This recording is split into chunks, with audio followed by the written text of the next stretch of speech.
All right, so big update about the Israel-Hamas war. You may have heard this week that the International Criminal Court is seeking to get warrants for the arrest of both leaders of Hamas and of Israel, which includes Benjamin Netanyahu and also his Secretary of Defense. So people, big controversial.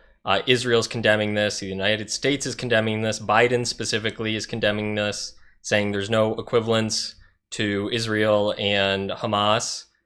But interestingly enough, not everybody seems to think that. A lot of countries throughout the world are starting to kind of get on board with this idea of at least bringing these people into a state where they can be tried.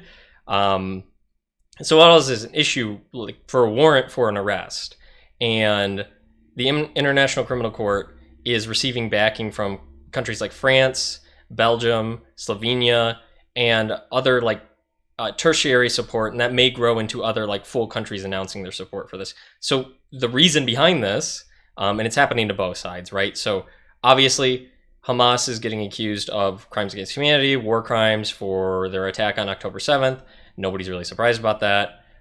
Nobody's really up in arms about that. What's really happening is the up in arms about Israel's condemnation here.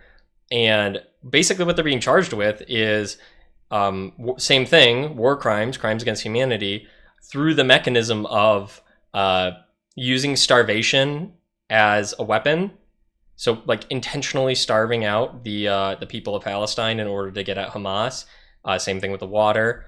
And also indiscriminately attacking civilians or directly targeting areas that have civilians. And so that in and of itself is enough. And then in response, Netanyahu says, well, how dare you compare us? Israel, the most moral army in the world. It's okay, well, you're the person who owns that army, so it's not really fair for you to make that self-assessment that you're the most moral one, and therefore no one can question your integrity or your actions. But this has caused a huge stir, obviously.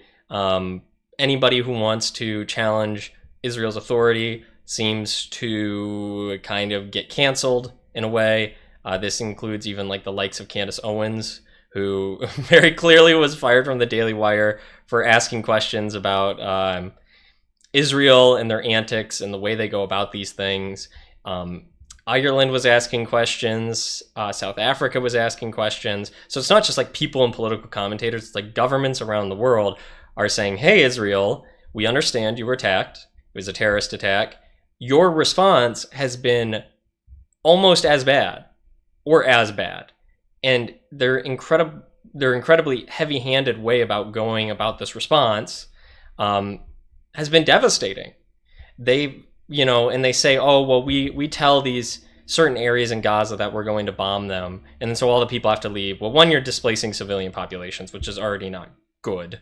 But then you move everybody from the north to the south side, destroy all the buildings, all the hospital, all the infrastructure, all the water, and then you move all the people in the south to the north, and then do the same thing in the south. So they're destroying all the infrastructure in the country, using starvation as a mechanism, not letting aid in, not letting them leave, and then also just continually bombing these areas where they know civilians are. And the best excuse I've heard from people on in the mainstream media is oh, well, Hamas is using people as human shields. It's yeah, no, that's probably true.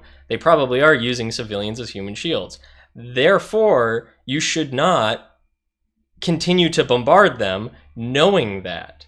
So you're saying, oh, all the civilians they're using as human shields, they're just collateral damage in order to get to the person behind them. That's horrible. That's actually just horrible in war crimes. You're just actually openly, willingly, knowingly firing on civilians. And so we'll have to see how this process continues, because the prosecutor wants the warrants. He has to get them from the judges of the International Criminal Court, but it probably will happen. It looks like it might happen. Now, that doesn't mean that immediately these people will be arrested or whatnot. Basically, if they go into any of these nations, of which there's over 100, I believe, that have, kind of loyalty to the International Criminal Court, if you enter any one of those nations, they're obligated to arrest you. and they probably will. So if Netanyahu goes and visits France or Belgium or Slovenia after this happens, or basically any Western, or basically any European nation at that point, because they'll have an obligation to, he'll be arrested and tried for his actions.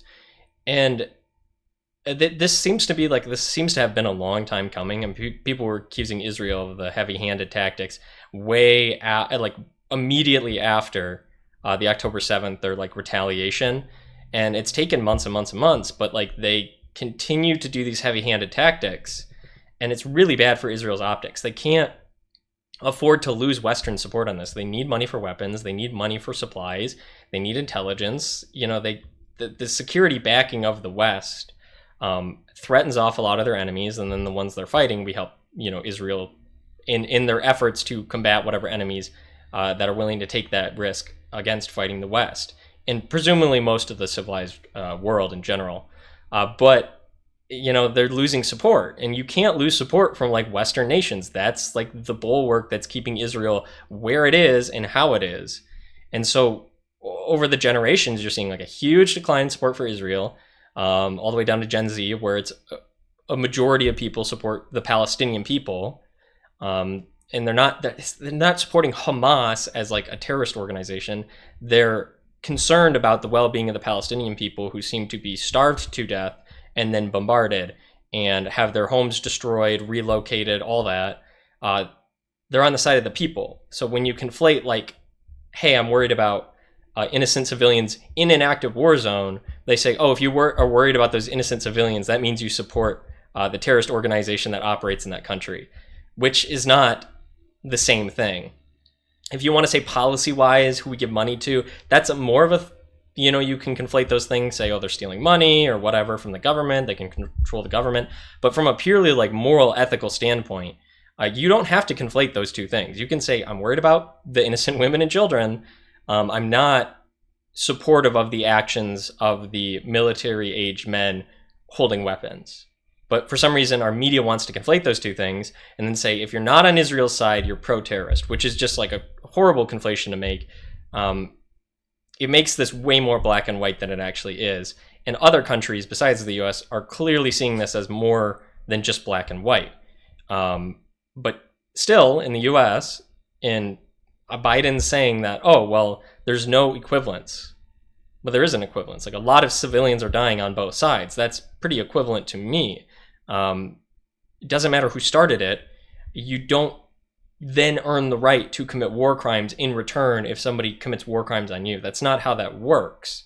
And the rest of the world will judge you for those actions, which is what's happening. And then Netanyahu just wants to go and say, oh, the West is against us and they're anti-Semitic and they don't care about us and they'll abandon us just like they did in the Holocaust. He's made statements like that, just absolutely ridiculous things to say, trying to garner almost guilt from the Western nations, they're responsible for what happens to Israel. Just an absurd line of logic. I think bad optics for Netanyahu in general, getting accused of war crimes, whether he did or not. That's why you have an investigation after you, arrest somebody. But bad optics for Israel. Netanyahu's really a huge problem. That's why even people like Chuck Schumer in the U.S. Senate was saying we should get rid of Netanyahu. Encourage Israel to have an election to get rid of him because it's looking really bad for Israel. He's comes out and does these statements that really inflames tensions in the West and says, we're doing nothing wrong, and if you accuse us, you're anti-Semitic and all these things. And so the future of Israel under Netanyahu doesn't look very, very promising. So I think hopefully they'll remove him after this because there's too much baggage there now. I don't think anything's actually going to happen. They're not, even if they're charged with war crimes, it's bad optics. Other countries might get on board. You might see cutting of monetary funds to them or military aid, but Netanyahu's not going to be arrested. He's smart enough to not leave the country and go to one where he'd be arrested. Same thing for the leaders of Hamas. They're probably not going to leave that region, so there's probably no worry for them there of being arrested, but losing support, same way, being accused of war crimes, and having all that come to light. So I look forward to that. I hope there's an investigation. I think it's fine to have an investigation. If at any point in time you're saying there should never be an investigation into some alleged war crimes, that like really makes you raise an eyebrow. Like, why not an investigation?